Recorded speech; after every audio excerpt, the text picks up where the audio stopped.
नमस्कार विद्यार्थी मित्रांनो, मी आज तुम्हाला संख्या संचाचे प्रकार सांगणार आहे।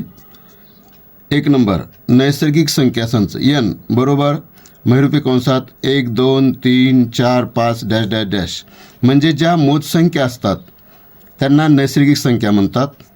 दुसरा प्रकार आहे w म्हणजे पूर्ण संख्या, w बरोबर महिरूपी कंसात 0 1 2 3 4 डॅश डॅश अनंत म्हणजे शून्य आणि नैसर्गिक संख्या म्हणजे पूर्ण संख्या, कारण की संख्या शून्याशिवाय पूर्ण होत नाहीत म्हणून त्या संख्या शून्यापासून सुरू होतात।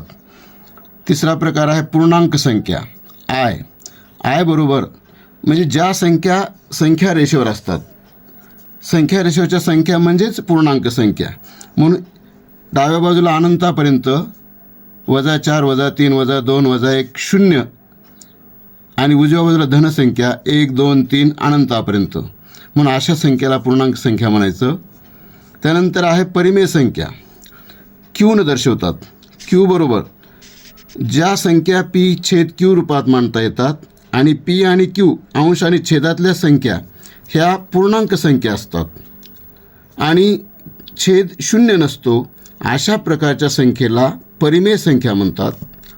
5वा प्रकार आहे अपरिमेय संख्या। अपरिमेय संख्या म्हणजे ज्या संख्येचे दिलेले मूळ परिमेय संख्या मिळत नाही, जसं वर्गमुळात 2 वर्गमुळात 3 वर्गमुळात 5 वर्गमुळात 7 वर्गमुळात 8 या संख्येचं वर्गमूळ परिमेय संख्या मिळत नाही, म्हणून अशा प्रकारच्या कोणत्याही संख्येला ज्यांचं मूळ परिमेय संख्या मिळत नाही त्यांना अपरिमेय संख्या म्हणायचं। आणि शेवटचा प्रकार आहे वास्तव संख्या संच। तर परिमेय संख्या आणि अपरिमेय संख्या मिळून ज्या संख्या तयार होतात त्यांना वास्तव संख्या म्हणतात। म्हणजे थोडक्यात वास्तव संख्या म्हणजे आपल्या तोंडातून जी संख्या बाहेर पडते ती म्हणजे कोणतीही संख्या होय। अशा प्रकारे संख्या संचाचे प्रकार आहेत।